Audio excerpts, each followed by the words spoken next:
ladies and gentlemen, boys and girls, welcome to the Closed Traffic Podcast, an aviation and flight simulation show.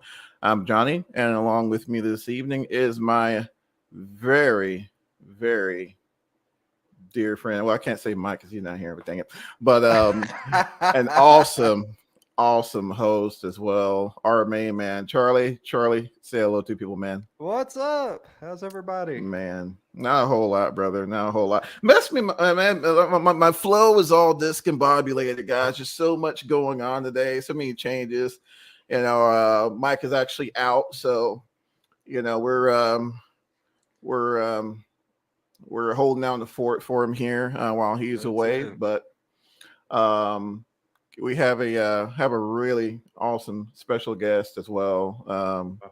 He's been a return. He is a return visitor, but he's always welcome nonetheless. 3 feet. Ladies and gentlemen, Steve from High Performance Group. Steve, say hello to people, my friend. Hey, what's going on, everybody? And thanks as always, Johnny, for having me.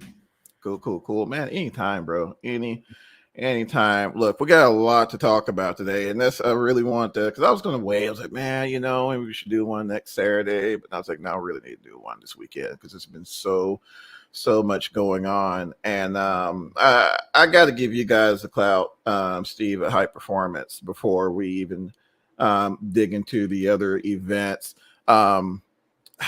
I can't for the life of me fathom how in the world you guys took a hot air balloon and made it work in sim, but you guys did it. So High Performance Group just recently released the HPG hot air balloon. I think there's just like a special name for it. But you did. I'm sorry, Steve. But that's it. So if you guys haven't checked it out, it was for $15 on the marketplace, and it's amazing. I mean, it's it's one of those add-ons to where it's not stressful. I'm not sure if sometimes you guys know when you get on the sim and you fire up something in VATSIM and you got a follow flight plan and get this set up and oh man, someone spawned on top of me. Let me go find another parking spot. Crap, I forgot how this thing started. There's none of that with this. You spawn and you fill up your hold on envelope. You fill that up. Yeah, right. You fill that guy up and you go, and just very peaceful, man. And again, I'm not sure if you guys have seen the video I did on it also, just kind of a little bit of a first look, but I don't think there could have been a better sim to do it in, right? So heck no. You imagine that thing in like X-Plane though? Nah, be pointless. Exactly. Yeah, it really would, man. I'm not gonna lie. Yeah. P3D, man. I mean, I will say, way back in the day, man. This may have been like FS9 or something like that. Someone did a hot air balloon, and it was cool, but just kind of, it was one of those things. Oh, it's awesome! You download it, and then you kind of got up to like 500 feet. I'm bored, but no, it wasn't.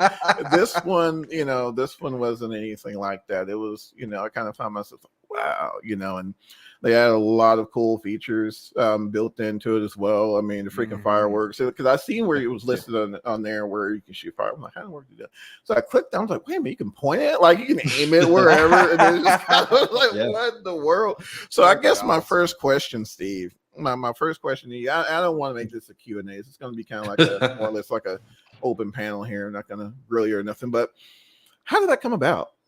Man, it's funny. So obviously think of just hype and what do we do? So we like to experiment. We like to break the boundaries of what's possible in the sim, look for these gaps where there's something, that like you said earlier, kind of pre-show, flight simulation is so much more than just fixed wing aircraft, right? So we just kind of think and we're like, man, what other things can we do that we don't see other developers do? Or if they do it, they're probably not going to put as much attention and care and functionality into it as our team normally does. I think that is what we've kind of become known for. The community can say whatever, but us personally, that's what we think we are known for now is high quality modeling, texture, and all that good stuff. But also these systems that are so different than what you normally see and in other releases. So for the hot air balloon, we're like, man, what would be cool? We've already done the helicopter. The helicopter people love to go look at scenery, hover, and all that kind of stuff. Right. But what about something where you literally can just kind of take your hands off and check out these world updates that come out or these city updates that come out? Set a flight plan, go in there, put your VR on if you want to, use it in desktop mode if you want to. Obviously, because you don't have as much to do at that point with, the autopilot working, or if you're just traveling with the wind, we said, well, let's give people other things to do. So you've got the Flappy Bird app. Obviously, that's in our HPG H1452, but you've also got the local radio now. So not only are you taking in the scenery, really getting a good look at, oh man, I didn't know this existed in the city, but now you also can hear the radio that's local to that place. So it is like a exploration type experience. It's a serene experience of just kind of hanging out. Right. You get a bunch of your friends together on a weeknight, you guys just want to shoot the crap and just kind of, hey, let's check out this flight plan. It'd take about an hour for us to do it. And, you guys are all just chatting. You're looking at the different liveries you have. So that's what we envisioned, was like, let's put something else out there, make it accessible for the community. At some point, maybe somebody would have done a hot air balloon, but I looked, I didn't see anything. No developer had announced anything. And, Edson from Parallel 42, great guy. He called me and actually was like, we were working on one kind of in the background, similar to you guys, kind of R&D, like, hey, how would this even work? And, so we had a real cool conversation. He said he was so impressed by ours that he was like, there's no reason for us to even do it. So just major props and respect from, Edson and Parallel 42. For but sure. Other than that, that's awesome. Yeah, other than that, there hadn't been one that was done. And I don't want to use the word professionally to knock there was a freeware one that was out on Flight Sim TO. So when I say professionally, it's no knock against, those guys that did that. They're cool. They do a lot of cool stuff as well. Absolutely. But there was nothing that had like the actual dynamics of, hey, it follows the wind, or, there's actual burner movement and all that kind of stuff. So there was a void. Wow. We put it out there, and, people are, I've been on here before and I've always said the same thing. I would love to see more people take it and do more things with it. Like, we made the common envelope type that most people are used to seeing, the teardrop, but you look at like a Macy's Day Parade or something like that, there's hundreds of different designs. Oh, heck yeah. Yep. Yeah, so I would love to see other people come and do it, because we can't do it all. We want to do a lot of stuff for the Flight Sim, and with our team size, we just can't. I don't want to say we can't spend too much time on a project, but whatever time we're spending on that is time that we're not spending on doing something else, right? So absolutely, and we're happy with what we put out. I mean, there's some small quality of life features that people have asked for that we're going to work on, but overall, I think it is great what we put out. Absolutely, yeah. I mean, that's. My first told the team about it, and I mean, of course, there were eyebrows raised, right? I mean, there's, there's no doubts about that. But actually getting, diving into it and experiencing it. I mean, it's a scenery exploration vehicle. I mean, that's. For lack of better terms. And I mean, it's been thoroughly enjoyable for me. So, I mean, again, shout out to you guys. I think I've told you this before, but I mean, if you guys put out a cheeseburger that flies, I mean, nah. Won't be doing that.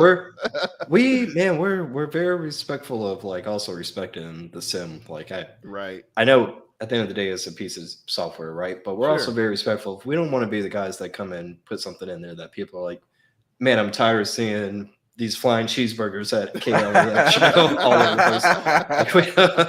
So we're going to experiment, but we're going to do stuff that's realistic. Cheeseburgers. All right. So flying hot dogs.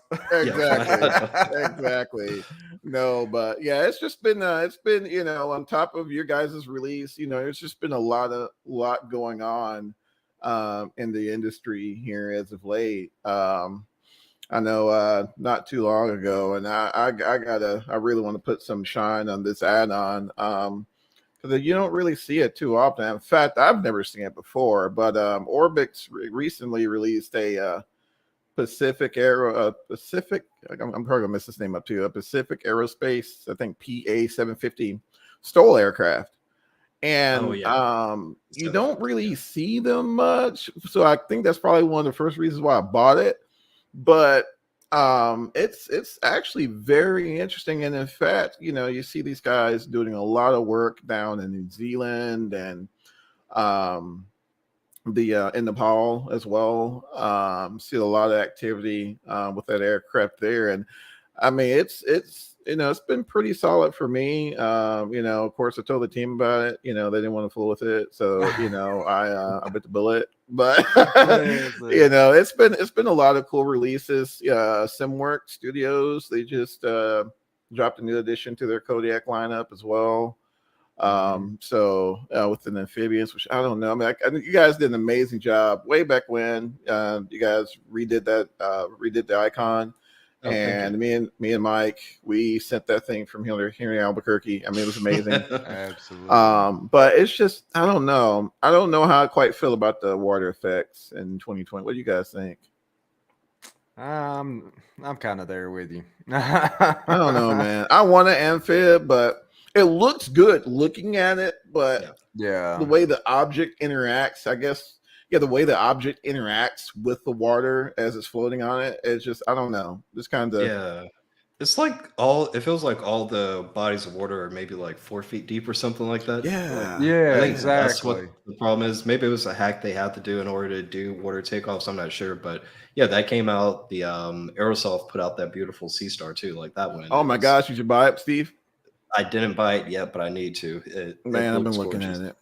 Yeah, that's like sometimes, man, I'll just look at something like I don't know anything about it, but just the way it looks, it's got to go in the hanger, It has to, man, has to. And the price points have been really good here. I think that the 750 was like $25 somewhere along the line. Yeah, I love that for Orbix too. Like I hope they continue to put out aircraft because they already had all these modeling experts on their team that were doing the scenery, so it only makes sense. Sure. Yeah. For sure. Yeah, I'm hoping they continue as well. They recently pushed the update for it as well. I hadn't even had the opportunity to jump back in there because there's just been so much going on, so much till I can't talk. But but no, I mean you're 100% right, Steve. And then on top of that, I'm not sure if you guys heard of the news update from TFDI. They showed some MD-11 progress as well. Man, that broke my heart. It still got to wait. Man, yeah, she has a ways to go. But I will say this, gentlemen. I think when it drops, whenever it does drop, it's gonna be something to see. It is. It's going to come correct. Oh yeah, man, without a doubt, without a doubt. And the cool thing. Oh, I'm sorry, I didn't mean to cut you off. No, Steve. No, man, you got the floor. Yeah, no, I was just going to say the thing I love about TDFI or TFDI too, even though it's going to take a while, I love that they hop on stream and they'll spend 2 hours showing you like something that they're working on. So that's the cool thing. It's not like some of these devs that just kind of disappear and you're like, are you actually still making it? Never to be heard from again. Yeah, there's another team that does that as well. Hot Start. He'll actually get on there and heck, he'll be coding. Show you how he's actually building the thing. Like, now, man, and it'll be nice to kind of see that from a lot more developers. They kind of disappear in obscurity, and all of a sudden, hey guys, we're doing this, or they release like 900 updates, and it takes 8 years, but. Anyway, but and then out of nowhere, we get a Los Angeles, which you guys know how I feel about big airports, but I gotta say we've desperately needed an LAX for flights. I'm pretty sure Mike will give me kudos for saying that, but just for you, Mike. Just for you, Mike. There's an LAX, and man, it's pretty rough in my system. I'm not gonna lie. They had released an update here recently, but I haven't been back since, but yeah, it's pretty rough. It's taxing on mine too. Is it? Have you tried it since DLSS dropped? I have not. Really? Yeah, man. As I said, I know Steve, he has that monster nuclear powered supercomputer, over there. But those of us who over here at Strugglesville, man. We DLSS has been just a huge huge help. Oh, yeah, Just no, wish, okay. just wish the displays didn't do their. The little, Yeah. the little fadey thing or whatever. Yeah. Yeah. I call it Vaseline. It looks like someone just smeared It That's does. exactly what That's it great. looks That's like. great. That is a great analogy. It does. But you're right though, man, because the performance, oh my god, is so good. And then Oh, the displays are ruined though. So I'm like, Exactly. Yeah. yeah. Yeah. I And think hey, they're supposed don't to be fixing that. I was a big fan of it too. Don't think I have a supercomputer over here. I don't. It's a moderate computer, but even when I talked with with people over with knowledge of the sim at a high Mhm. level, I told them like that was the biggest thing I was waiting for was that DLSS because I saw how well it done in other in other titles and Right. true enough, it did it here too. It's just the display thing to to this point, they got to fix that. Yeah, I think it's a minor bug, man. Is that on Asobo's side or Nvidia's? You guys know? I would say it's Nvidia side because you could turn it off and it goes away. Yeah, that's true. That's true. So I would say it's got to be something in the background how it renders. Yeah, and the whole way that whole thing works is it's AI based, so Right. maybe collaboration wise, Asobo Yeah. could give them the data like, hey, here's what you need to render this correctly. So maybe there's something on both ends there. On but, both ends. Yeah. but yeah, they fixed that, man, dude. And Whew. even I don't know if you've been watching the news around the new 40 series that are coming out. Yes. Yeah, we got to talk about that too. Yeah, Okay, I'll 185,000 zip on frames that a then. second or something. Yeah. Yeah. I'm hoping Santa Claus brings me one. Drop. I don't think he's going to, but I hope Drop. he does. Oh man. No, man, but yeah, it's been nine because I yesterday I took up the PMDG 737 and found a nice Kansas City scenery. Man, I took that guy up and it was just butter the whole way, man. And just it really puts another perspective on how much we miss when we go to different platforms. And I don't want to get into another blah versus blah, but I'm just saying, between the fluidity and the graphics fidelity, it makes it tough, man. It makes it tough. But then on the flip side, and me and Mike, we get into this as well, and Charlie, we talk about it, all the time. I jump over to like X-Plane 12, and there's definitely some graphical improvements. There's no doubt, but the fidelity of some of the aircraft, it's just hard to match, and I don't think, which I'll believe 2020 will get there, but I don't think 2020 has matured enough to really be able to sustain add-ons at that level just yet. I'm sure this is coming. I know it's coming. It always does. I mean, it's from FXX on. There's always a growth period, right? But I think that's really been the biggest thing that's been making me hold on to multiple platforms. So. But again, shout out to Nvidia and shout out to Asobo for that huge performance update. Because that was desperately needed. Absolutely. But so Charlie, I told you a little bit about it, but I didn't get the opportunity to tell you the whole thing. So I was talking to Steve, and Steve, he was been sending DCS left and right. So I'm like, man, I got to fire up DCS again, man. So I used to struggle. Well, I take that back. So yeah, I did kind of struggle with my 1080. But this was my first experience with my 3060 Ti, and I don't know what it is, but it just seems like things run so much better. Really, in DCS. Oh man, and then the clouds. Man, it's just, it's I don't know, man. It's getting pretty.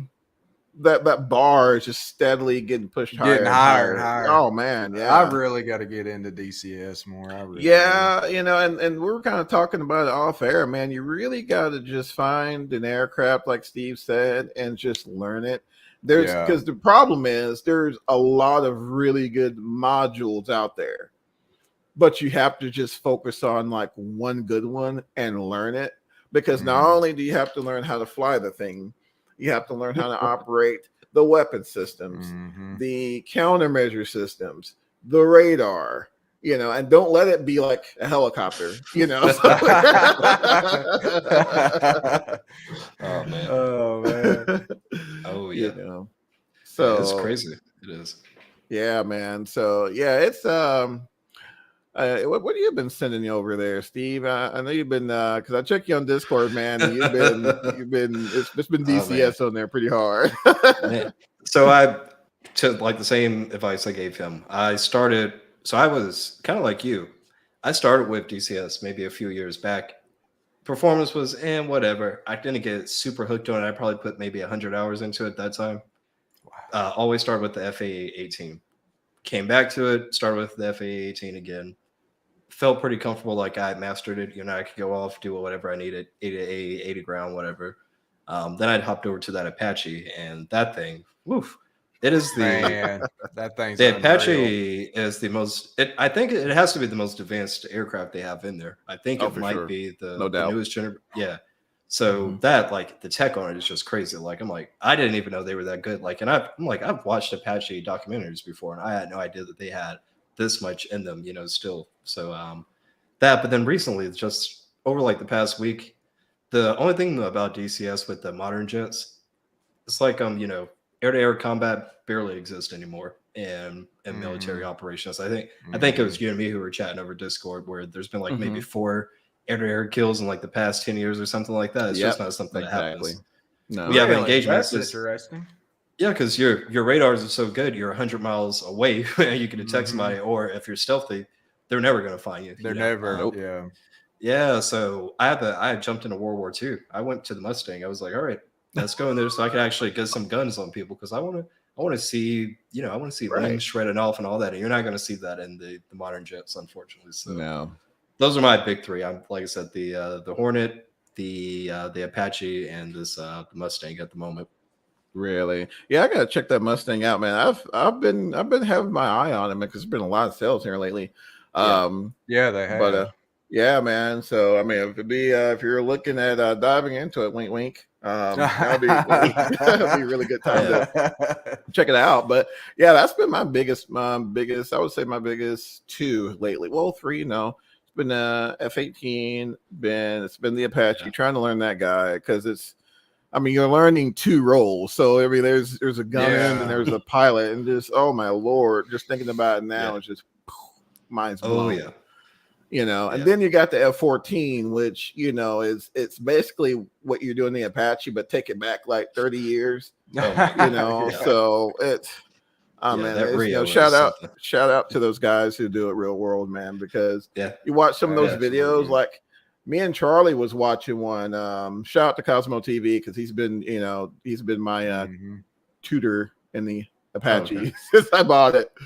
But you watch those guys like run legit milsim ops, and it's unreal. It is unreal. Oh yeah, what they allow for that sandbox is incredible. Like it is amazing.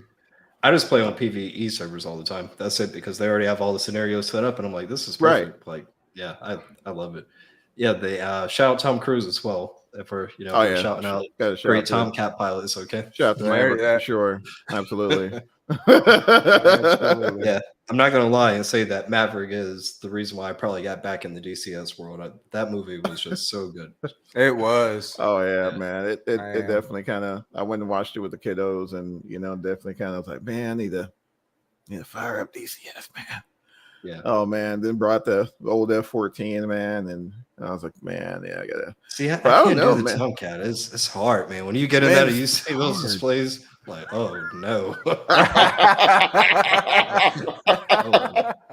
It's so hard, man. But I will say I have more success air-to-air refueling that thing than I do any other aircraft, and I think because of the variable geometry wing, and I put that guy in like bomber mode or something, and so it's just nice and stable. But anything else, man, I'm out of fuel, man. I'm punching out, bro.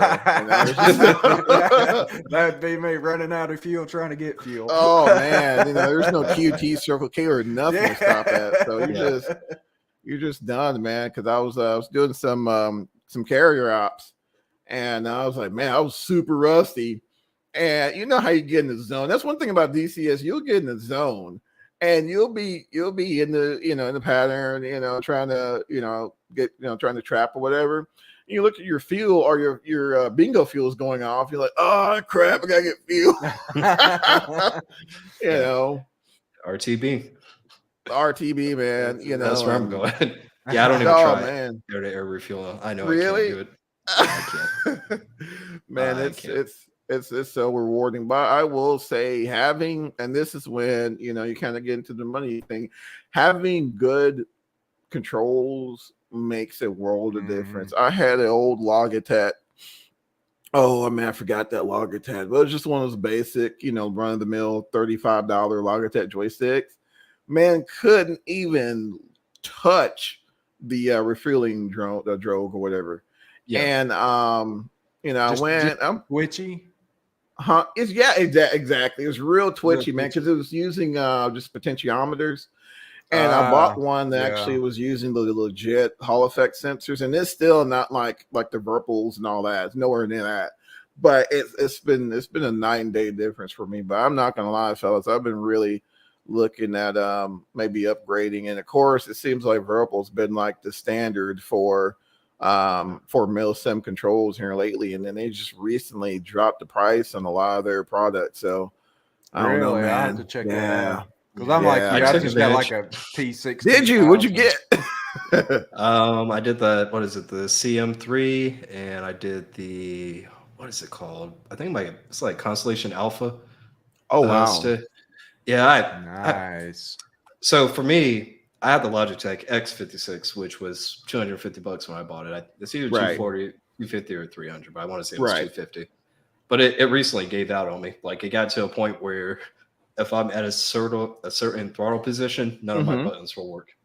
And throttle position, yeah. So I'm like, when you're in a fighter jet and all that, I might go to not complete mill power, but a little bit below that. Right. But then I lose all my buttons. So I'm like, okay. That's kind of sucks. So I was like, either I'm going to put another 250 in that just to replace this one part that I need, or I could spend a little bit extra. It came up being like 800 because they, like you said, they just dropped their prices, so it was like $800 total. That's not bad. But I'm like, for that, I'm pretty sure that'll last me. I probably won't have to upgrade that again. In the next 5 to 10 years. Because this lasted me 3 years, and this was Logitech. So yeah, that's a good point, because that's why I bought this the Thrustmaster Hodis Warthog throttle, and man, they're just tanks. They're good too. Thrustmaster is. Yeah, they're real good, high quality, joysticks. But Virpil, man, they're just. And there's another one too, Windwing, I think. Oh, dude, that one I wanted that one, but did you? It was specialized. So if we're talking about the same one, the one from China, it's specialized to the F-18 though, and I was like, man, I kind of want something. And they do have it. They have a part where you can pull it off, and it can become the throttle piece for whatever you want. But I was like, it was so specialized to the F-18. I'm like, it won't be versatile enough for me in other things. Right. So that's the only reason why. But man, I loved that one because they even had it to where the detents were already built into it for like the afterburner and the idle cutoff and everything. Yeah, wow. So it would have for somebody who's building a FA-18 cockpit or a Hornet cockpit, perfect. Definitely that would be it. But for me, I was like, man, that's the only thing about it that I had. But their pricing was good. You could get the whole setup with them for like $500. Really?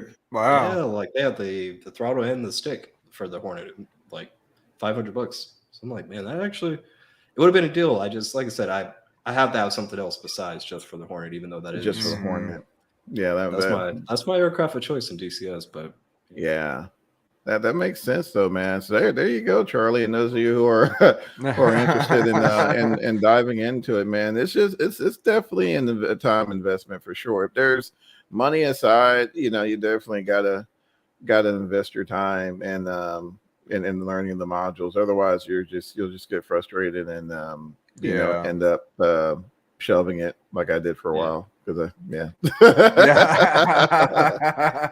But guys, speaking of which, pivoting back over to I guess civilian simulators, but Did you guys see Just Flight stopped their 747 Classic Edition, like pretty much, I guess, like mid-stroke for P3D, and for they're pivoting P3D. right over. Yeah. Oh did you yeah, hear for about that? P3D. Yeah, Straight up cut it off. Yeah, just cut it. I mean, I don't know, and maybe you could shine a little light on this for us, Steve. I mean, how difficult would that be for a company to be? I mean, I know as a developer myself, especially when you've invested a certain amount of time into a project, you almost kind of reach that level to, that point of no return, so to speak. Yeah. So I mean, at what point is it like, all right, guys, have we, we're just too far to turn around, or like, I mean, what goes through, especially a flight sim developer, what conversations are being had, when decisions like that are being made? Whew, there's so much that goes into it, to be completely honest. So I only heard that they canceled it. Did they announce that they were also canceling it because they're bringing it to MFS? Was that the full news, or was it just, hey, we're done with it? The way I took it is they were like done with it. Yeah. So that's a little stranger, because I could understand more like, hey, we have this under development, for P3D. We're stopping that because we see the market has shifted over to MFS, and that's where where we're going to put, because we've seen that from a couple of companies, where. Yeah. But for like me, if we've had projects that we've canceled, but we've never had, to us, by the time you announce something, you should be kind of committed to it. And that's no knock against Just Flight. They have their own internal reasons for why they cancel absolutely. Absolutely. But my thought has been, we've had multiple projects that have gone through sometimes even months of, development. And at a certain point, we just said, and the ROI is not there to continue finishing this off, Right. You're going to lose something. You're going to lose your time. But basically, it's like, is the ROI going to be there at the end that it's even worth releasing? Sometimes, and I don't know what the case was with Just Flight, but sometimes we've just said, hey, this isn't going to be the quality level we want it to be, so we're not going to do it. Or, we can't get this to the price point that we know the market needs, so we're not going to do it. But, Charlie, did they say anything about coming to MFS, or was it just straight up, that's it? It just says they announced it has halted development of the Classic 7.4. I didn't realize it was the 7.4 and the A300. Yeah, that's a kind of a. It says the reduced number of P3D user leaves the projects unviable for that simulator. So there you go. They just don't feel like there's enough people in that sim anymore. So so it makes sense. I mean, I get it. Yeah, it makes perfect sense. I totally get it. I'm just surprised because Just Flight, they've got a good grasp on MFS. I'm surprised that they didn't also at least kind of like reassure people, hey, but we're going to do it because we still need those in MFS. Oh, for sure, man. I love me some classics. Yeah, and there's not a lot that you can port over, unfortunately. I mean, it helps, systems and things, but obviously all the coding is different. The modeling is going to have to be different. So, yeah, who knows? It does say that Just Flight also announced that it will instead continue the development of these projects for MSFS. Cool. Yeah. Okay. That's smart. So that's what they did. Yeah. They quit working on the P3D versions and said we're dumping everything to Microsoft Flight Sim, which makes sense because you can, like I said, it's not nearly as easy as some people think. Copy and paste, or why not, man? Like, come on, why not? PD3.mfs instead. It's not quite. I've totally done that. But no, that's good though. And me, I always say, man, the more that we can get, the better. Because there's somebody who wants everything, the better. Yeah, man, that'd be interesting though. The A300 versus who was the other one? I and the builds, the 310. Yeah, but they're doing the 310 though. I mean, I thought they're not going to bring the 300 too. Okay, woosah, Johnny. All right, so no, because they so I respect their decision. I respect their decision, right? So Indian Builds came out and said that, they're pretty much, as far as further development on the 300 series and 310 series for X-Plane, they're pivoting over to Microsoft Flight Simulator. So totally get that, and, totally respect their decision. But it's just, and again, they're going to do what they're going to do. But in my mind, it would have made more business sense to do an aircraft that's still in active service in my line. So if I had a product line, let me pick the aircraft that's still in active service. And the FedEx and UPS, they're still sending the snot out of the A3. I mean, the snot. Matter of fact, they're investing in like a multi-million-dollar project to completely revamp the avionics in their FedExes and their 300s. So that would have made more business sense to me. But again, I'm not in the background. They're going to do what they're going to do. Hopefully at some point we'll see a 300.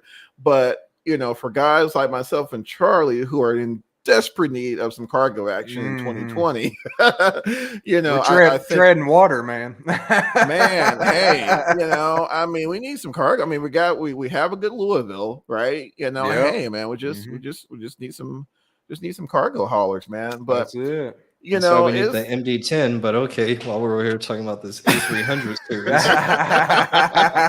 That's right. I wouldn't be mad either, but no one takes up those kind of projects because, truth be told, I hadn't seen a DC-10 for anything, man. And of course, they're long retired or MD-10. No one talks about, I don't understand why they're so nice. They're nice, man, and they're still in active service, and probably going to be in active service for the foreseeable future. I do know we got a Boeing that's on its way that I think they're doing a cargo version as well. Bluebird Simulations. You guys hear about that one? 757. With 757. So that's going to be pretty nice, but they're not due out. They're not due out to like 2023, I think. Yep. Next year. Yeah, next year. Airlines, they take time, man. Man. I couldn't imagine, especially when you're getting into like complex airliners with the systems and all that. I couldn't imagine. Well, I'm not even, and pardon me, guys. So I think TFDI, they changed their name. They did a name change, so it's Innovix. I got to find the name, guys. I'm sorry, Colin. Love you guys. I just totally butchered the name, but they're actually did a name change, but they're always gonna be TFDI. I don't know. But anyway, but yeah, I'm not mad. Take your time, get things lined out, and I'm thinking we're gonna be. I hadn't done any long hauls in 2020, but you can bet your bottom dollar I'm gonna be. FedEx is going to be on me a check when that MD-11 drops. I'm just going to say Absolutely. Somebody's going to bring that 300 for you, though, buddy. Don't worry. Man, I hope so, man. I hope so, because it's please. Yeah, man, that's all we need, man. And the A350 and the A350. Yep, need that. But an ATR, not Milviz. Yeah, Milviz. They're doing ATR, so hopefully, we see a cargo version of that guy. Which they hadn't said nothing in a while. Yeah, their Discord tends to be pretty active, but it has been there's been a few pictures dropped on the Discord. So I've been Detective Johnny there, and Johnny's always glass, man. sniffing around, trolling the Discords, man. Checking, well, not trolling, but it's kind of ninjaing my way through the Discords to look up information. But no, using the good eye. Yeah, man, using the good eye. Oh man, sound like the creeper now, but but yeah, we got a lot going on, man, and. I think, I don't know, man. I know last episode we kind of got in the conversation of, I guess not so much as what would be better or, X-Plane or 2020, but I don't know, man. I think Charlie, brought up a really good point the other day, and I totally need to mod my chat. But Charlie brought up a really good point the other day. Each platform, man, they have their own unique characteristics. They've always been that way, and they're going to continue to be that way. And, you just kind of have to accept them for what they are. So I myself have gotten comfortable with running 3 sims. I know I'm going to be running 3 sims. I've come to terms with that, and I'm cool with it. So I think X-Plane has a lot to bring to the table as well. But oh my gosh, sorry guys, I'm over here trying to mod here myself, but I appreciate you, man. But I guess my next question for you, Steve, and I promise you this is not going to be I said it's not going to be a Q&A, but like we don't have you guys on that often, so I definitely want to pick your brain from a developer's perspective. No problem. So going back to 2020, so the marketplace, right? Is there some sort of delay? So let's say if Johnny's Flight Simulation Development Company wants to release an add-on, I send the add-on to our Microsoft or Sobo, whatever, to be put out. Is there some sort of delay from when Microsoft actually releases it? Because I think what I've been noticing, and there's been a lot of I guess concern being raised for some products being like, hey, we're done with this product, but it's been pushed to the marketplace and it's not going to be out till like next month, right? So I mean, is there some sort of vetting process that Microsoft puts those products to before they release them to the marketplace that causes that kind of delay? Yes, I wanted to make sure I speak 100% accurately, so I pulled up what they have posted in the official marketplace agreement.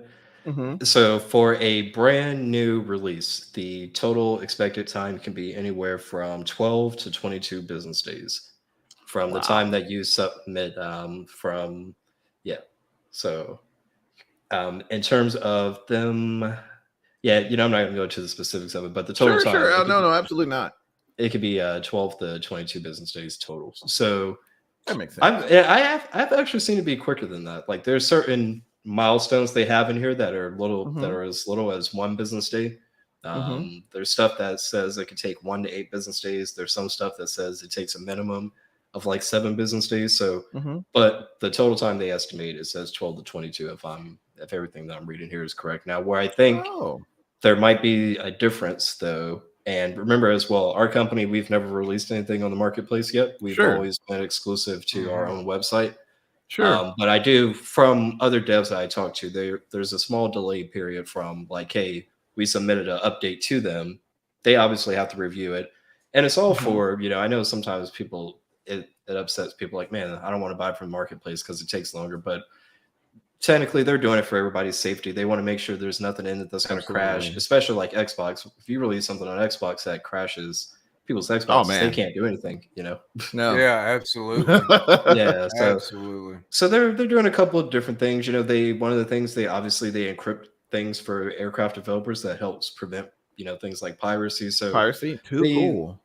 Yeah, so but yeah, there is a delay though. That's why you'll often see, like, if you follow India Foxtrot, they're probably the best example I could think of, because they'll regularly say, hey, we just submitted this out to our partners. You sit back and just watch them come out. And SimMarket is usually the quickest. Right. And Orbis is pretty quick as well. I never really see a delay with them. I'm trying to think if there's another one that I'm not thinking of right now, but Microsoft always is usually the last one to come out. Yeah, that makes sense. No, that's kind of what I figured, because my son, he plays flight sim on the Series S, which I thought was amazing. Which, guys, I guess because I'm getting old, you start kind of reminiscing more when you get of a certain age, and you're like, man, I remember like blowing out the cartridges in the Nintendo. Man, just like doing shooting visuals in LAX on a console. Get out of here.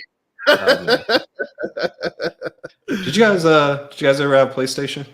Oh yeah, man. The old PS1, Crash Bandicoot. This is completely off topic, but somebody posted some video of like some huge screen. I think it's like 60-foot screen, and it was the the old PlayStation, how it started up with the white screen and then the black one. And I was like, everybody who ever had a PlayStation remembers praying that it was actually going to get past that black screen and load the game up. So that was always where I would forget.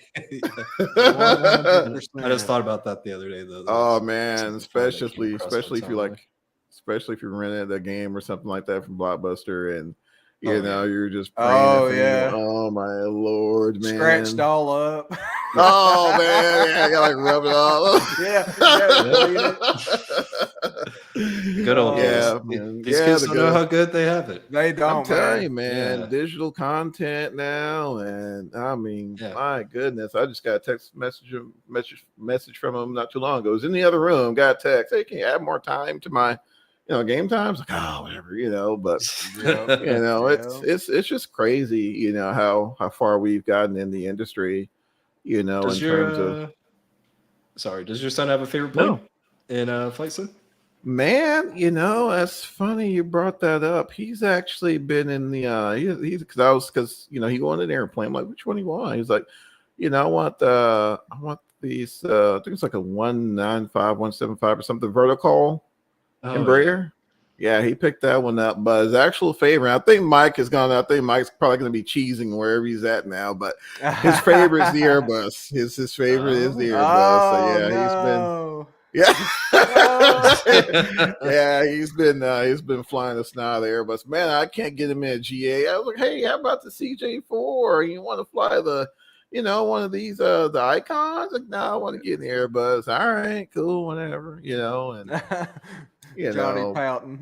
Man, I'm telling you, man, just kind of like, well, at least he's on the, at least he's tracking. I can kind of steer him over to the dark side, but. At least he's tracking in the right direction for right now. They're just not fast enough, man. Yeah, just not fast enough, man. But it's funny, man. And that's when we had Nick on not too long ago, the developers from Flight FX, and we were talking about the very, I guess, let me put it in a I guess more of a politically correct term, the light entry level aircraft with like no panels and things like that, Latin VFR. Yeah. So, but the market is massive for products like that for kids like him.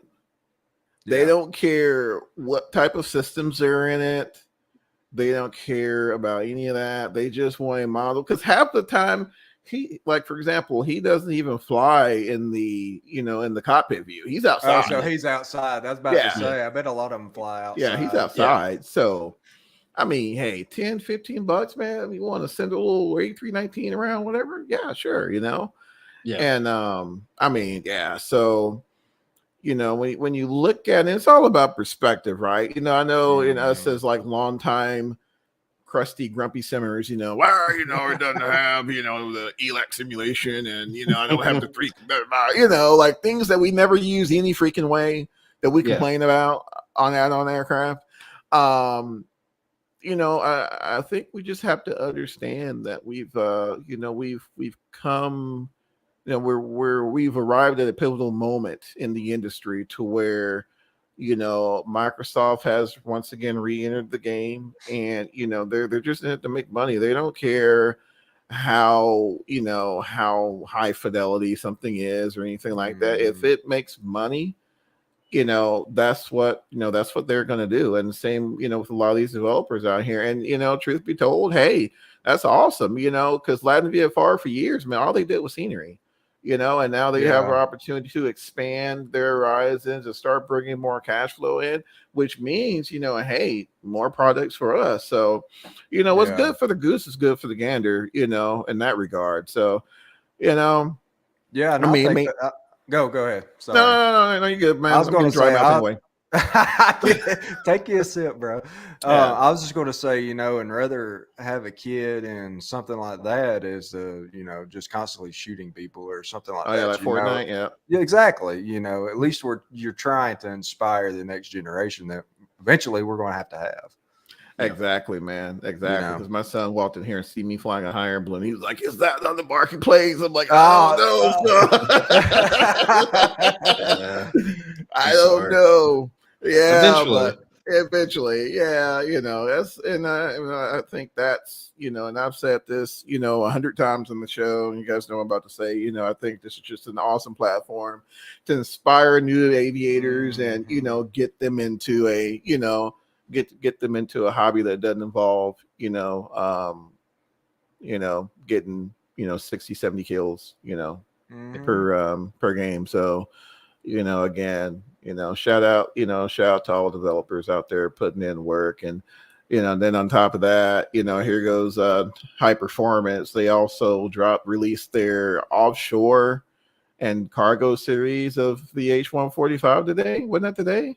Yeah, so we put it out for the dev build today. We're gonna do public release tomorrow. There's just a couple of bugs that we want to release, and I actually maybe at the end of the show I have a trailer I can share with you guys. But yeah, it's yeah. I don't know what else to say. We're coming we're coming up at the end of it, man. It's been a long journey with that H145. She's beauty. Thank you. Yeah, we initially we set out and said we were just going to do those 3 base models, the civilian, luxury, and military. But people kept saying they wanted HIMS and they wanted firefighting. We said, okay, we'll do more. But now we've got to lock it up. We got to finish because we got other things to do, man. We got man. I see the wheels turning. The wheels are going to be turning on our next project for sure. There's wheels. Yeah, I'm super excited for the next thing that we have. It's another another thing that came out of nowhere that people aren't going to expect. So, flying cheeseburger, guys! I'm telling you, it's coming. Study level too. Study level, man. Study level cheeseburgers. You heard it here. Told you. Heard it here, folks. Yeah, but no, Mike, I'm with you, man. Like, and Nick. I love him. Me and him talk often as well. Absolutely right. There's different tiers of planes and the quality and the fidelity that people can do in them. The devs, there's all over the place of what people want to do, but there's a customer out there for everything, right? And if there wasn't, the product wouldn't exist or the company wouldn't exist. Our community does a great job of kind of policing like what gets released. If something gets released and it's trash, everybody knows about it. You see 100 Facebook pages. Quickly. Yeah. There's a certain dev out there who I don't think will ever be able to recover from their reputation because every time I see them post anything, all I see is the laughing emoji all the time. I felt bad for them. Yeah, man. But I don't. Yeah. I personally never speak badly about any dev. Hey, to each their own. But I feel bad when I saw that because, that one. That was a different situation, I don't want a customer shouldn't feel scammed. You could be unhappy with something and be like, oh man, I wish I would have done this differently, but I don't want anyone that buys any of our stuff to ever feel like they got scammed, this was totally not what sold to us, Right. Exactly. Yeah. No, it's, and especially when the developer had good intentions and the project just didn't pan out the way it was supposed to pan out. And, they end up getting the initial, I'm telling you, and like you said, Steve, man, word spreads fast in this community, man. I'm telling you, if you're stinking it up, you're going to find out quick. And, I think, you know what you're talking about. And it's unfortunate, man, because it's hard to rebound from situations like that. I couldn't imagine, there's going to be a lot of folks, are like, well, XYZ is never going to get $1 from me again, so, but yeah, there's definitely, a customer, for everybody, man. Even if I look at it, I was like, man, what in the world, but it's like, I think what they do, like the Pelican or something, that was really, from Halo. I'm like, wait, what? People love that. They did, man. Let's go find the Pelican. We ate it up, man, and again, I think it's, just from, a lot of us who have been in the hobby for, X number of years, it's hard for some folks to change, man. But this is a part of the process when a niche hobby that you love gets more of the limelight. You know, you're gonna start getting some weird niche products, you know, to bring a fresh consumer base in. You know, that's what this thing is all about, you know. And actually, while we're on that conversation, I wanted to bring up another add-on too that I'm not sure that Just Flight's doing. I've been rocking it, man. Did you guys hear about that Fokker? Have you guys familiar with the Fokker? That thing I've been watching it. That one, they announced that a while ago. I've been waiting for that one though. Yeah. I've been waiting for that. Yeah, I've been looking at that one as well, man. The last good Fokker that I remember, and it's tough saying that name, man, because it's, you know, just my immature mind, my immature mind.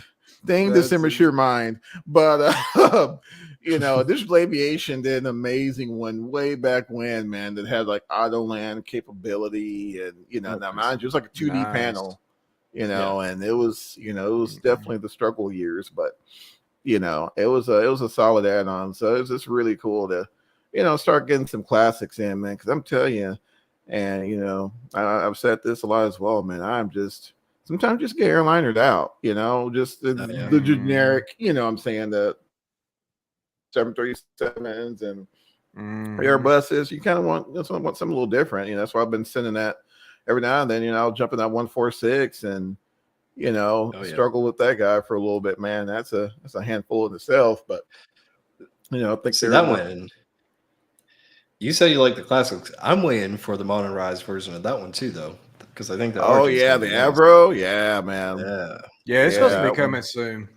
Yeah, so, but I'm with you. Overall, I want more variety, like, but we don't have that many airliners. Though when you open up your category, look at airliners and look at what is it? Do they have it on a turbocharged, or does it say turbochargers? I can't remember. Oh, whatever, the turboprop.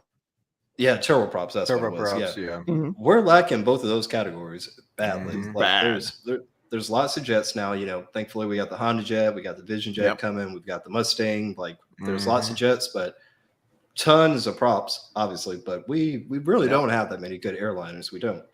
No, we don't. Especially like regionals, like the Embraers. Like Mike, you know, was bringing up a good point. He was like, man, like where's an E-Jet? You know, like no one's taking on the E-Jet or the like Embraer 145, 135, any of those, you know. And again, this is like the perfect platform to do it, because every day, I don't know if you guys, but I'm subscribed to tons of developers on FlightSim.2, and there's always little small airports that are, you know, being done, and you know, and like I was just looking just out of the top of my head, man, it was like a really nice Pittsburgh that was put out. You know, so it's just begging for, you know, to Steve's point, a good wide variety of airliners, you know. And but yeah, man, that Avro is going to be sweet. That Avro is going to be sweet, because you know, if I feel like really going to work, I'll jump into 146, man. But man, that 146, oh my Lord, that one, that's a real job. It's a job, man. It's like you're going to work. It's like, oh my gosh, you need to but they did a recent. Didn't they do a recent update though with the that one got an EFB update, like man. They completely, you know, retouched that EFB. I think they took basically, I think what they did, and I think they took a lot of what they put in the Avro and kind of brought it over to the 146. And but man, it's just, you know, back during my airline days, you know, I kind of came in right when they were starting, the Avros were starting to go away, but you know, that trademark sound from, you know, from those engines, man, and like the howling from the flaps, like those things really howled like on approach. They definitely hit the nail on the head with that one. So you know, that's gonna be instant buy for me. Did you guys really take a look at that Citation Mustang that was put out not too long ago? I haven't had a chance yet. I flew really? Did you? Yeah. Checked it out, man. It's like I said, it's nice to get a good variety of you know, VLJs in the industry, you know. Yeah, their modeling is cool. I liked it. Visually is cool. It's just with jets, I'm a little, like I said, I'm a little jetted out at the moment. And I think we all are.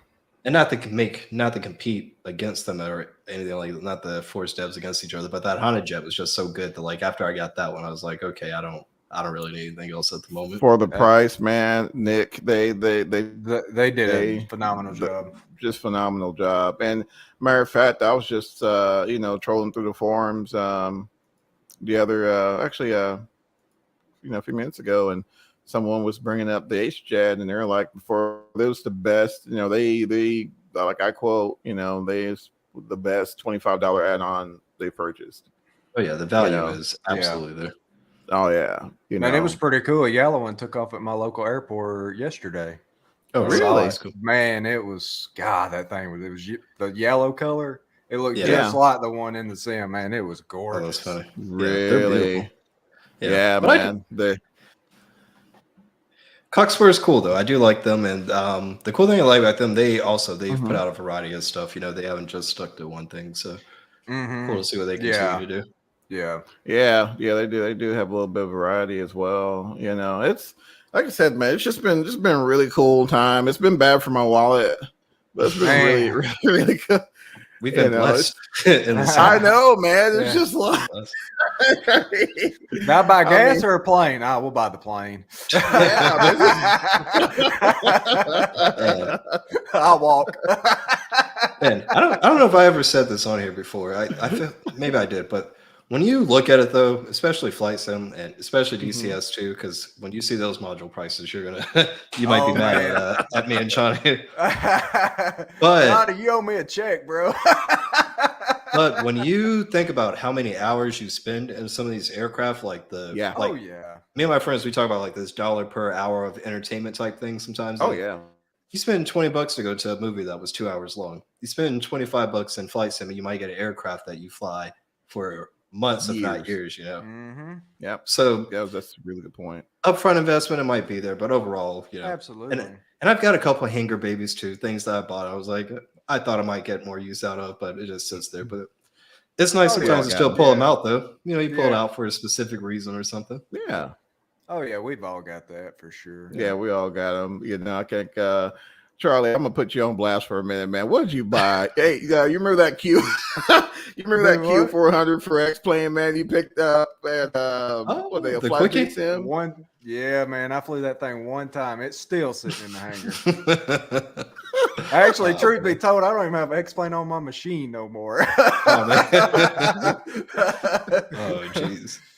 Man, I got frustrated with that thing. It was my controls. I just couldn't get it fixed. And I was like, you know what? I'm just going to step away. And I never made it back. But that's funny. Man, no, it's I don't know, man. That's another thing about, I guess that's another aspect too. I'm bad about this, man. Like I'll cop something that I know of because I love unique airplanes. Yeah. And you ask Charlie all the time, and I'll send screenshots, and they were like, "Man, that looks good," pick that up, and they'll pick it up and fly for like a day. And then, man, this thing is a perk, bro. And I'll feel bad, man. So like I have to put a disclaimer on anything if I drop a screenshot. I was like, "Hey, purchase at your own risk," but it's like that 146, man. It's like I am sweating trying to shoot. So I had the bright idea, Steve. This is a little story. I had a bright idea. I was like, man, this thing looks fun. I'll take it on VATSIM. Take it on VATSIM. Do a flight from DFW to Birmingham and the 146. Now, mind you, this thing's like old school, man. I'm like pulling out like my old IFR stuff, man, trying to remember VOR navigation. And you didn't pull out the paper plates, did you? Man, pulled out. Man, I had my E6B. Trying to do like the skin calculations, but I get it. Compass. Exactly, man. Like a little sextant, and I get into Birmingham. They're expecting like straight VFR, conditions. I'm like, all right, cool. Get in there, and I'll be darned. At the time that was like right before like 2020 really got the weather lined out, and I get below 10,000 and it's just like, boom, straight IMC. And so I'm trying to figure out how to all right, I need to set this thing up for like an instrument approach, like no RNAV capability. And you know, you got 4 engines you got to deal with, and then there's no auto throttle. You know, you know, it's like some janky. I forget the name of it now. It's something where they sync one engine with the rest of them. Yeah, man. But you know, I ended up having to go around, and finally, I just told him, I was like, man, just vector me out as far as you can, and let me get this set up. And 30-mile final. Oh man, yeah, man. I need like a 40-mile final, man. Just let me come in from Atlanta, okay? Oh man, I finally got that thing down, dude. I didn't fly it for like a week. He did. He was like, fellas, whew, that whooped my tail. Man, I was struggling. That is the ultimate test, though. Like, do I know this aircraft? Hop on VATSIM and find out. Get on VATSIM. Exactly, man. I'm just glad they don't have the F-14 and VATSIM, man. I'd be in strugglesville. Oh my gosh, man. Oh my gosh. But those are the airplanes that, you know, I guess to me are the most rewarding when I fly them. Like I love those challenges, right? You know, and you know, I don't want to bring it up because I bring it up all the time every time I have a show, but the Hot Start 650. Here we go. We go, Mike. If you're here, I'm not going to go down the rabbit hole. I'm not going to do it, but I'm going to tell you. And this is just, you know, Johnny's going to go ahead and say it. This is probably as far as like Sims as a whole, one of the most high fidelity corporate jet sims, you know, in my opinion, by far, hands down. Gotcha. You know, just amazing. Because I don't think you have X-Plane, do you, Steve? Not installed anymore. No, yeah, I dropped X-Plane. I dropped X-Plane before MFS even came out. No, man, and I like I said, I totally get it, you know, because I think Mike said it was like, man, it's just, you know, because I think I was dropping some screenshots of the 650, and and Mike said as well, it's like, man, it looks great, but it's, you know, it's hard to really go back. You know, when you have DCS that looks phenomenal, then you got 2020 that looks phenomenal, and X-Plane just hadn't quite got there yet. I'm not gonna lie, fellas, just haven't got there yet. You know, and you know, P3D, you know, like I don't even have P3D installed on my system anymore. I don't either. You know, it's not kind of anymore. Yeah, you know, I don't think you need it. Yeah, you know, I think it's really coming to the end of its cycle. Yeah, I think so too, man. Aside from maybe corporate, commercial gigs or whatever. Absolutely. But as far as consumer level, I think once GSX came over, that was a wrap, man. Yeah, that was a wrap. You know, I'm rooting for X-Plane though. I still want them to find their niche. I want them to find their way to be successful. You know, Evan, he's a cool guy. You know, everyone over there on their team is nice. So I hope they can find a way to be successful. And the cool thing is if MFS has broadened the marketplace to make it more mainstream, it should have that trickle down effect that they should get who's ever left over, right? And then they got some crazy people like you who keep both of them installed and go back and forth between both, you know? Well, I'm not going to lie. It may be going back on mine just to get in that Air Force 172. And, you know, that's the thing. That is what would get me to go back, was certain aircraft could get me to reinstall it. But right now, like, everything I've wanted is pretty much either been announced or I know it's going to come at some point, you know? So, yeah, absolutely. So that's kind of where I'm at. I picked up that Just Flight 172 that they redid. And that's like I was telling the guys, I was like, man, with the new Gus modeling, it's almost impossible for me to fly that thing. It's just what do y'all think about the new Gus modeling? I think it's too much myself. Really? I do. Now, I've only been in the smaller GA planes like that RV8.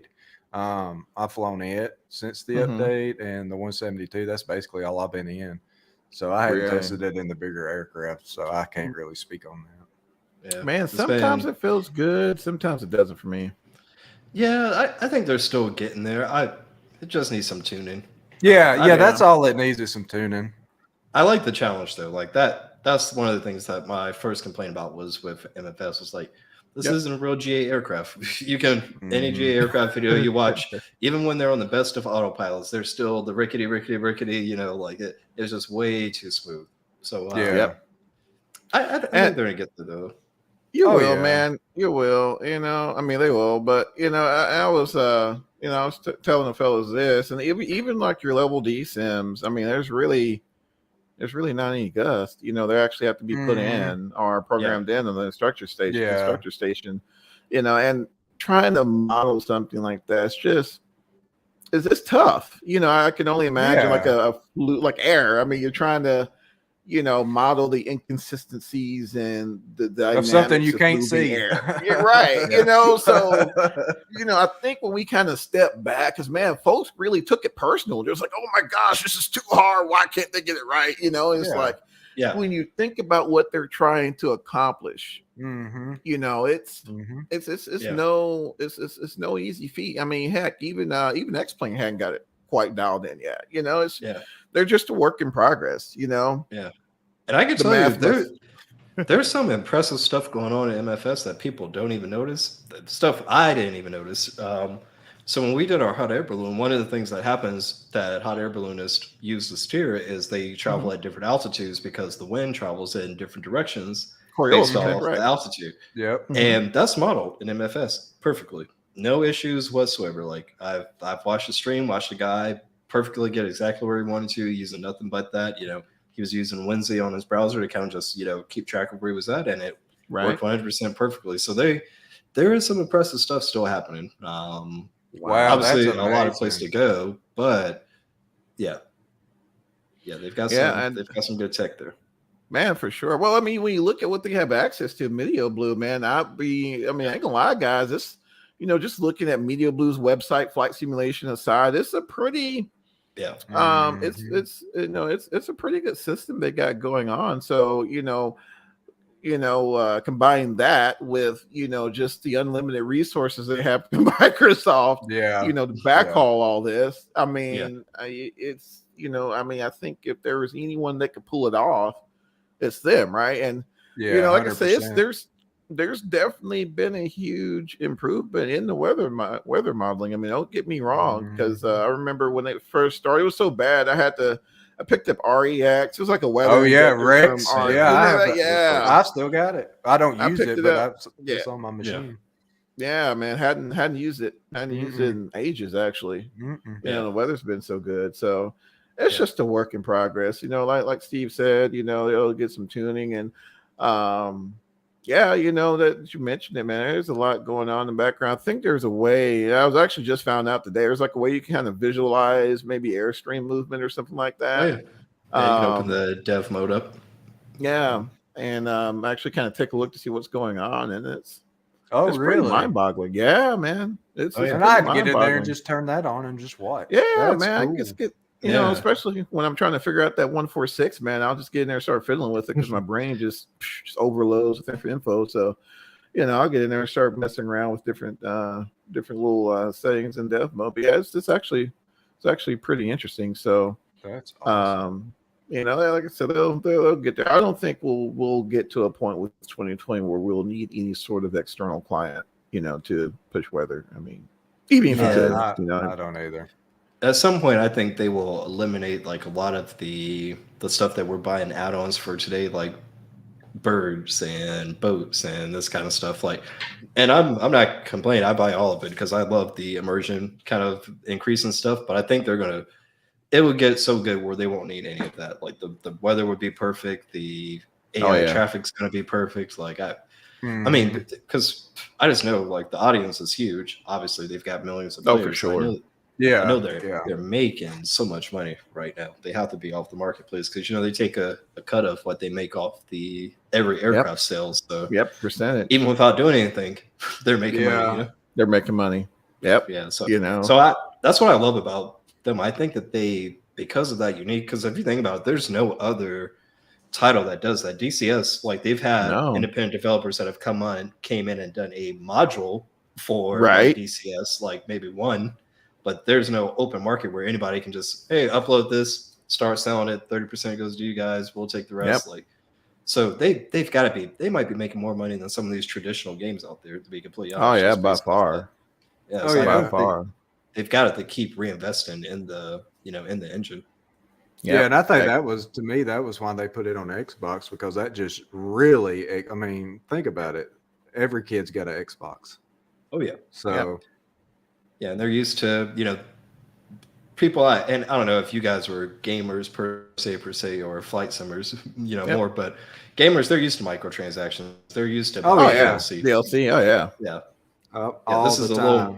This stuff's a little more expensive than usual, but hey, somebody's buying it. Yeah, that's I used to play Destiny, and I mean, every year it was like $120 a year. I mean, oh my Lord, DLCs a year. Don't get me started on Destiny. That's a sore man. That game, I burnt myself out on that game. God, hours and hours. For everybody. Yeah, yeah, that's hours wasted. My hours at MFS are not wasted because if something happens on the plane. Is there a pilot? No, but I've got 1,000 hours in MFS. That's no. We're all set. But I mean, I'll say, guys, if you're just in that situation and there's just like nobody who had a clue what was going on. Hey, you got 1,000 hours in PMDG. Hey, man, go ahead and take care of the 734. I mean, it's just, I mean, that's how small the gap has gone. Now, I'm not gonna, I'm not gonna take anything away from real world drivers, man. But it's cool to pretend, it's cool to pretend. I never said I'm flying the plane. I know how to glide it to a certain degree. That's what I can do. Johnny says he ain't landing the 146. Oh man! Oh my gosh, man! Whew. Yeah, man. Yeah, throw a little IMC, man, and it is just it's tough because a lot of these operations happen with multiple crew members. I mean, you can't really utilize CRM with yourself, so it's and I think that's kind of the problem when you start getting these super high fidelity simulations is their real world counterparts, normally you have, a crew of 2 operating them. And so trying to go through the normal flow with one person, sometimes it can be a bit overwhelming, and especially when you get external factors stacking on top of your workload, like weather and things like that.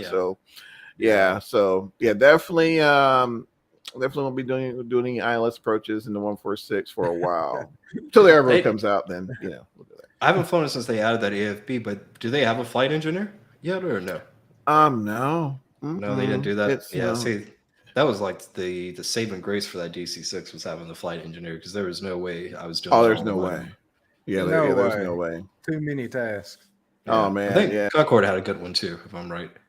Yeah, Concorde had a good one too as well, because I had the P3D version of the DC-6. But if it's the same thing, which I'm sure it's the same thing, like the one in 2020, I mean, there's just no way you're gonna do all that. Man, it was just insane. Like as soon as you spawn into it, it's just like, oh my Lord. What if I got still flying? Hell yeah.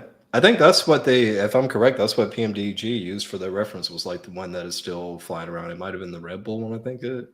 Oh, really? I know Buffalo Air has one, I think. Yeah, I could be wrong, but I know they had a reference one that they were using, a real life one. Wow. Yeah, it's pretty solid, man. I mean, I don't know, maybe truth be told, he picked that guy up, man. It's been the OG. I've been there. Yeah, man. Yeah, that guy was solid, man, back in the P3D. It was one of those, I hate to admit, man, it was like I flew it for like a couple of times, for the novelty, and then I was like, yeah. That's me. I never picked it up. I'm just like, I'm good. Yeah, it's like you were saying earlier, and kind of like us too. We think in terms of like people, what are they going to do with it? Like, and that's why those little regionals are so cool. Because when you think about how much time you have with MFS, you probably want to do like a flight of an hour to 2 hours at most. Oh, yeah. Oh yeah. Yeah. Anytime I've tried to do cross continental, it never ends well. Man, it never ends well, man. It doesn't. Back when I was younger. Exactly. Or my computer crashed, man. That was typically my struggle with it. It was like, man, 4 hours, mine would crash no matter what, every 4 hours. Yeah, and that was on flights. Wasn't that on 2020, Charlie? Yeah. Yeah. Now That's I why a haven't lot of tried people it. stopped doing long flights. I haven't tried it in a long time because I was flying. I think it was Anchorage to Narita, and nice. like 6.5 hours. Because I did it, I put it up, and I was like, "Oh, I'll go to bed and wake up and land." Woke up and just Spoken desktop. like a true pilot. Yeah, that's it. I had to get my crew rest. I was out of hours. Oh man, wake up, wipe the crust out and land, man. Yeah. Got my butt out of bed to come down here, and there was nothing but desktop. Oh man, and that's just so painful. I think they've gotten better though, because these last couple of updates I got through, and I haven't seen a crash a desktop in a while. I haven't either. True. See, when I first installed 2020, I couldn't even run the sim. Yeah. Like as soon as I booted it up and hit fly, crash every single time. Yeah, and I can tell it ain't your rig just by looking at it. Well, this is the newest one, but she does pretty good. She does pretty good. Little 3060 in there is just humming. What about that 49? What's that 4090 yet, Charlie? Oh, NVIDIA still got them. And they're huge. I think you need a new desk if you want a 49. I don't think it would fit in this case because the max power supply I can put in this, I think, is 850 because it's a mini case. Oh yeah. But which 850 is recommended for the Founders Edition card. So in theory, it should work, but they're all sold out. They're not going to get them. It's going to be a while. Yeah, I gotta wait to see. Wow. Yeah. What do you think, Steve? You thinking about picking up one? For me, if I go 4090, I have to do a new build because I'm at the end of my motherboard for computer or CPU updates, right? Or upgrades. So I'm like, if I'm going to go 4090, I might as well upgrade my CPU too. And I'm with you. I don't want to go through the process, man. Like, I'm right there with you, man. What CPU you're running? I've got a why can't I remember right now? Let me open up my task manager. Literally real quick. See, that's the same thing with me. I'm running a 58. Oh yeah, the i9-9900K. Oh, okay. Yeah. So I'm at the end. I can't go anywhere else. No, because they're changing the sockets now. Yeah. So I have to change motherboard to upgrade CPU. I'm like, man, and then I don't want to go through the whole process of transfer of data. And everyone's like, well, if you're going to switch your chip out, you should reinstall Windows. I'm like, as finicky as MFS is and all the add-ons I have, I'm like, I don't want to go through it. So I don't blame you. But man, them new Intel processors, dude, they're hitting over 6 gigs. Oh yeah, they're crazy. Wait, what? They're crazy. Oh yeah, they've been benchmarking them. There's some copies out there, but the new Ryzen chip, the new 7950X, I think it is, 7 gigs they've hit. Now that's liquid nitrogen cooled, but they hit 7 gigs with the processor. What? Yeah. I can believe it, and you probably don't even need anything too crazy because I could hit 5.1 on this, and AIO. Great Scott!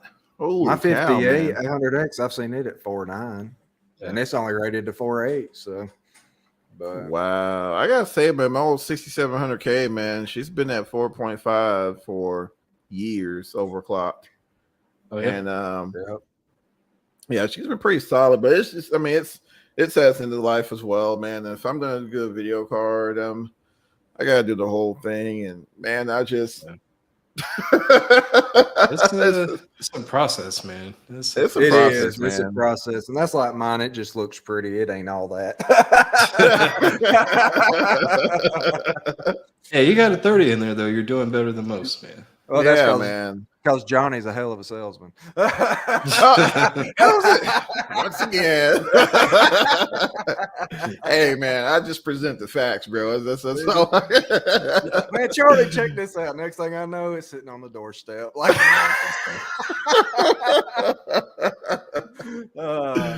man, that's why I tell myself one of these days now I'm gonna get those guys into DCS, man. It's gonna be. I need a gunner. I need a gunner. When you get them, you let me know. I'll man. Yeah, man, to get on some servers because I'm telling you, man, it's when that C-130 comes out, I don't even think we talked about that. When that C-130 comes out for DCS, they're bringing one.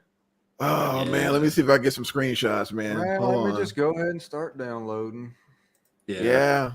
It's funny. So one of our art guys is his name is Tony, and I had to tell him. He kept posting DCS screenshots in our dev chat, and I kept telling him like, you have to stop doing it because you're eventually going to make me reinstall it, and I don't want to reinstall it. And literally, just what you just did is what happened to me. He told me the C-130 was coming. I was like, okay, let me go ahead and get back into it so I can get acclimated, remember all the settings and everything, so I'll be ready.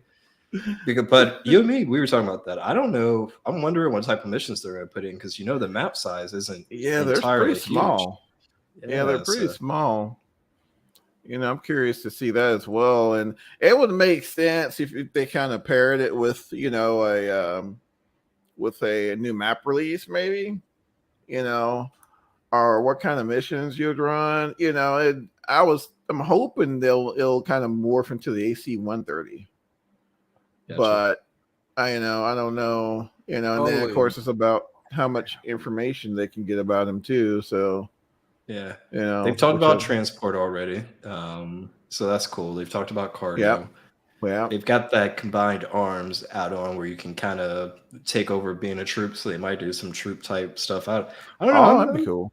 Yeah, and really, like I don't know how you play DCS. I don't know if you do the missions or the campaigns, but I do a little bit of those. But I really like the PvE servers. That's really where I spend most of my time. So even if they just have them as props, they just have them as props doing something. That's cool for me. Like I was cool too.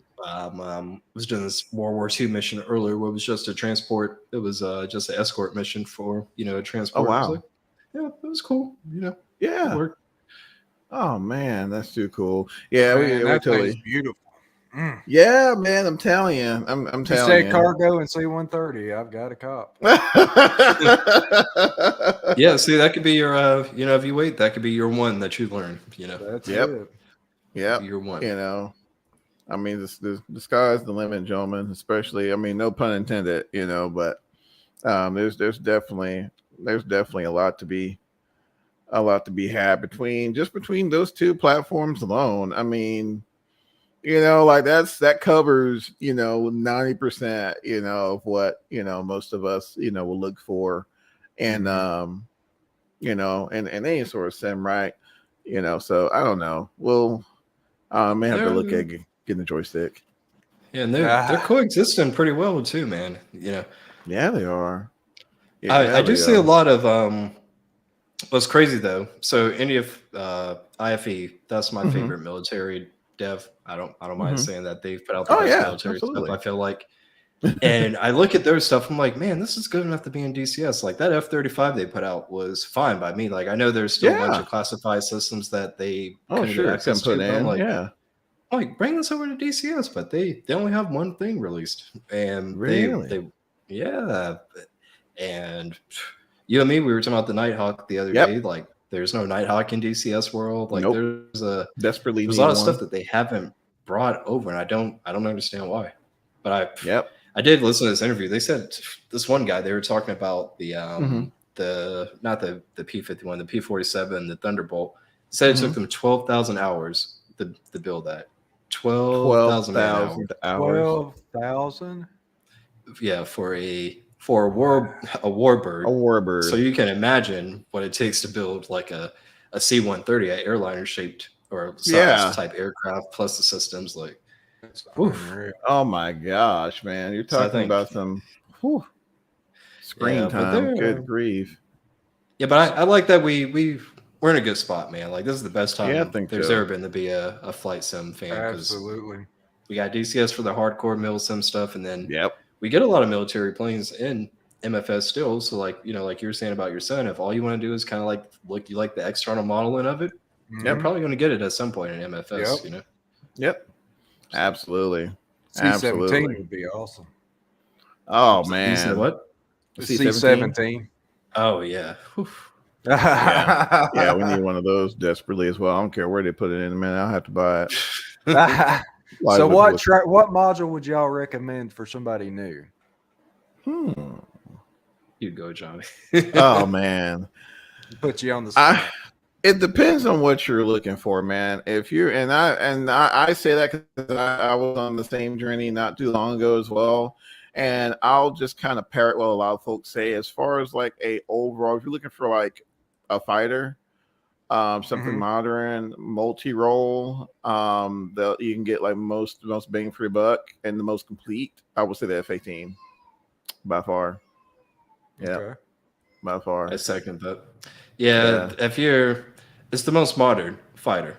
What you buy in DCS other than the Hornet when it comes to fighters because you have some type of personal connection to it, probably. Like, like, because once you fly the Hornet, you do not want to fly the Tom. I started with the Hornet, and then, like I said, Top Gun came out. I was like, or Maverick came out. I was like, man, let me hop in that Tom kind of see how it is. Didn't even get off the super carrier. I was like, nope. Nope. Hard pass. The Rio seat. The Port Rio seat. I'm like, how is this person even useful? Like the radar display. Could not understand what was going on at all. But yeah, the Hornet is just so cool because you can do everything. It's not the best fighter. Like obviously, if you want to, you want the best fighter, you're gonna go the Strike Eagle. Obviously. Yeah. Which some people do. And the way the servers are, they have the dedicated server connection, so it's not like loaded into a quick match. So you pick, I want to join a Cold War server. I want to join a modern server, World War II. So that kind of stuff. It makes it if you did want to play with one of those older fighters, then you just hop into one of those servers, right? Like a Cold War run, and then things are a little bit even, but. Yep. Yeah, I feel like the Hornet's the most impressive, man, because you get in that and GPS bombing something from 35,000 feet up, watching it on your CCTV, and you're like, oh, I actually hit that. Like that is just you get those kind of moments. Like y'all gonna have me divorced. It's like when you it's like when you master the ILS of an airliner that you've been flying for a while and you keep screwing up and then you finally get it. Like it's that kind of satisfaction when you learn something in DCS. But that's awesome. I know I'm an MFS developer, but I'm huge on DCS right now. That's awesome, man. I've never really talked to I knew Johnny had been in it, but other than you're the next one I've ever talked to, that actually is used DCS. I'll get it out. Check out some YouTube.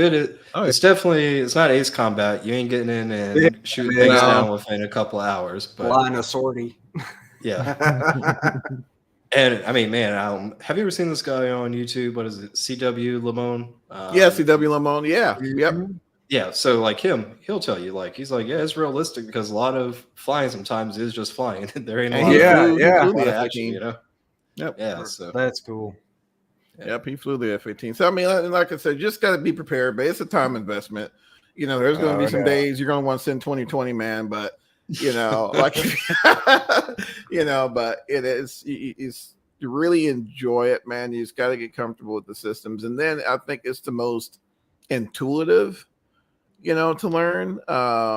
Because, like Steve said, just shooting things with the F-14 it's a totally different animal, man. You could spend just days learning, the systems. It's just definitely that niche aircraft for, those niche folks. There's some folks, that's all they do. That's all they do is Rio. They get little squadrons where they pair up, and there's just you got the Rio, because he specializes in that. And I just don't have that kind of time, So when I want to dive in and do my thing, man, it's the F-18. They also have an F-16, but now they may have it may have been completed a little more since I last looked at it, but the last I checked, there were still some things they were trying to get implemented. Yeah, as far as that goes. There's a new variant coming out, and you probably know better than me. I'm not an F-16 guy, but the F-16 EI, is that it? Or something like that. Yeah. Yeah, somebody's making another more advanced variant, so that'd be cool. Yeah, that would be pretty cool. Yeah, and the Apache. I mean, I don't know if you're a helicopter guy, the Apache is awesome too. It's just the other thing about the Apache is the big server maps is kind of useless because the points are so far away. But they'll take you forever to get to them. That makes sense. But they have a ton of cool missions and campaigns for it. Oh yeah, shoot, yeah. Especially if you get like a gunner, or you will squad, we can we'll link up or whatever, and do like some night missions or whatnot. Yeah. Man, just shot down like straight Black Hawk down, man. Oh man, it would be terrible. But no, man, it's fun. On runway. Yeah, but they admitted that I don't know if you had problems with it. They admitted themselves that the flight model was screwy. So I think because there was something where the trim wasn't working. So most people, we don't have joysticks without a spring in it. Most of us have springs, right? But they have the flight model currently catered to springless joysticks. So that's why the trim is all screwed up. Oh, gotcha. Yeah. All right. So I don't suck that bad. Dude, I suck some, but not just that bad. All right, cool. I mean, you've got helicopter knowledge, real world. So I think you know better than me. Yeah, but the thing about the UH-60 was like you weren't trying to shoot with the thing either. It's just it's just, man, it's the Apache is just different, man, and it's the way they use it to fight is just amazing to me. Oh, that thing, it looks like magic. Yeah, it's just amazing to me, man. Like sit there watching the videos, just like rifle, and then 3 seconds later, splash one. It's just like I don't know, man. It's freaking insane. Yeah, freaking insane.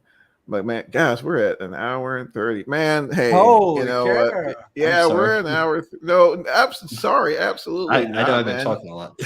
No, absolutely not, man. Never apologize for that. No, it's just man, time flies when you're having fun, right?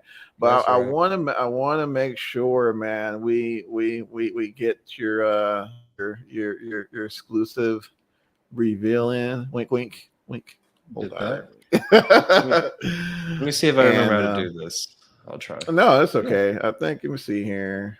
See if I can it should be under present there. But yeah, there you go. Yeah. Let's see. I think add it to. I'm not sure if you're ready for it. There we go.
Holy crap.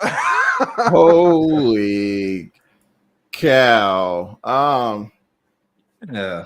Thank you for sharing. So I could set up a little bit of what you saw. So that is our offshore Coast Guard variant that's coming out. We'll have another trailer coming out for the cargo variant too, but we we decided we were just going to go ahead and release both of them at the same time. So they're both coming out tomorrow. Right. But yeah, obviously, we already have the rescue missions in the HIMS version. The new version that we're bringing, the offshore, is more geared towards like oil rig type work and everything. And that scenario was kind of just showing, hey, an accident happened close enough to them that they went out to help out. Really is what happened there in the first part. But a lot of what you guys saw there is actually a project we're collaborating with Aerosoft on. So they have their North Sea project. I don't know if you've seen a lot of news about that. Yeah. So a lot of the scenery you saw there is directly from that boat that was there, kind of assisting with the rescue. Is a drivable asset that they're releasing with that scenery when it comes out. So with us coming out of our offshore program, we just thought it'd be a good place to kind of show how this could be used. Obviously, the missions are going to be able to be used anywhere where there's that type of activity happening offshore, whatever the case is. But yeah, you saw cargo being able to be used there, so we're happy about it. Thank you. Holy smokes. Yeah, man, that is. Man, I feel like I was watching Tom Cruise and Maverick again, man. Oh, man, I was waiting for this thing to play out. I was waiting for the plot.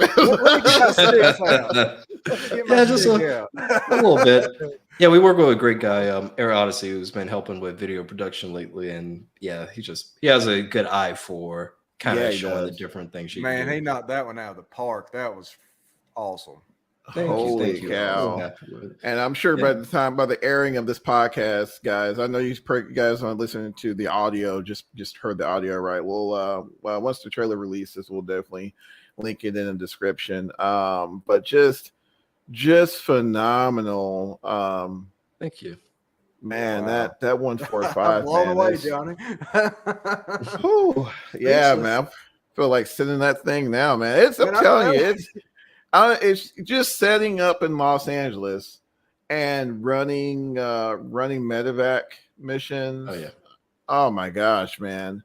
Just insane, just the level of immersion. And again, I mean, you weren't doing this. You're not doing this in any other platform.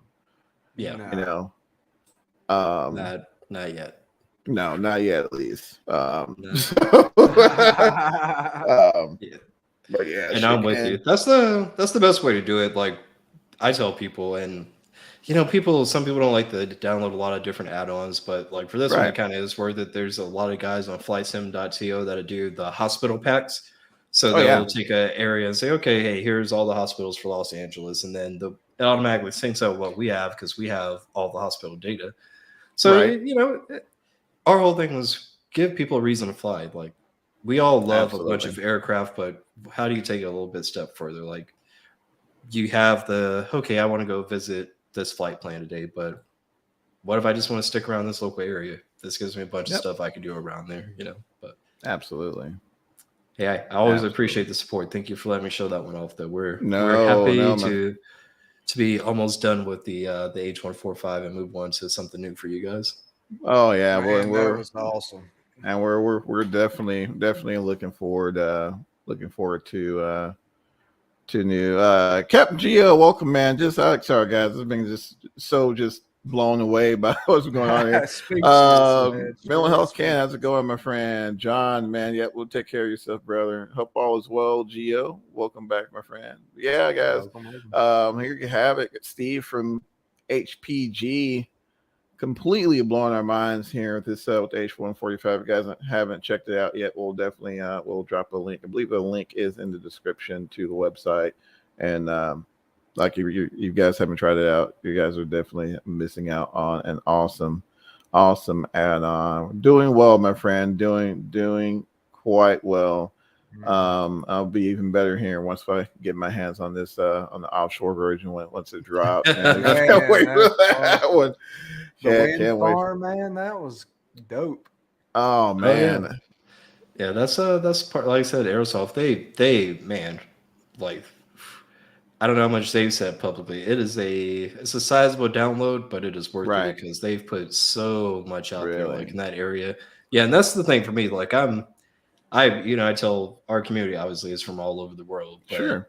I feel bad sometimes. I'm like, I personally fly United States, Australia, and Canada. That's about it. Oh, and I said Australia.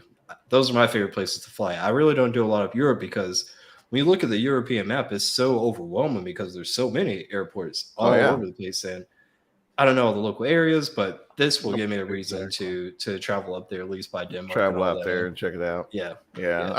I'm the same way, Steve. You know, I'm exactly the and it's same way. gorgeous over there. I don't know enough about the area to really take advantage of what there, you know, what all there is to see, you know, and I'll be right there with you, taking in all the sites. But you know, again, man, appreciate you for coming on and spending some time with us and giving us a sneak peek and into your making us stay up all night, man. I'm like jacked up. Man, I'm telling you, like, this is amazing, man. It's like I thought it was early for you guys. I thought it was late for me. Where you at? Where you at, Charlie? I'm in Georgia. Oh, okay. Yeah, so you're same time zone as me too. Oh yeah, man. It's my bedtime's like 9:00. Johnny. Yeah, he's an old man, so you know. Yeah, I am, man. I'm old as the hills. But yeah, man, it's, you know, again, you know, thank you all for, you know, you and the team for you know, bringing us these amazing products, and you know, we look forward to, you know, what's to come in the future. As far as you know, that's concerned, you know, you have any closing thoughts for us? Any words of wisdom from the guys who broke the mold and and several different facets in 2020? Yeah, nothing I can say. You know, I close my videos out with just saying, you know, take care of yourselves and the ones you love, man. That's what's most important in life. So keep doing that, everybody. Absolutely. What about you, Charlie, man? What you got going on, brother? You gonna when you firing up DCS? Oh man, I'd like to go get an H145, bump DCS. Nah, man. Thanks for hanging out with us, Steve. We look forward to that, man. That was awesome. You too. Absolutely. And again, you know, just to echo what Steve said, you know, guys, take care of yourselves and each other. Also, as far as what I got going on next week, I'll actually be going to the Alliance Expo in Fort Worth, so it'll be pretty big air show. I'll be doing some live coverage there and try to get some media time in, so we'll definitely be posting them up on the channel. We're also, just to get a little housekeeping out of the way, we're also trying to transfer a lot of our viewers over to the actual Closed Traffic Podcast YouTube channel. So look us up on YouTube and be sure to drop us a like and a subscribe. That'll be greatly appreciated. And also check us out on www.closedtrafficpodcast.com for the latest updates and postings and the goings on around the channel. And but other than that, guys, once again, y'all take care of yourselves out there, and again, be sure to comment and let us know what you guys think. But until then, guys, take care of yourselves and each other. We'll see you.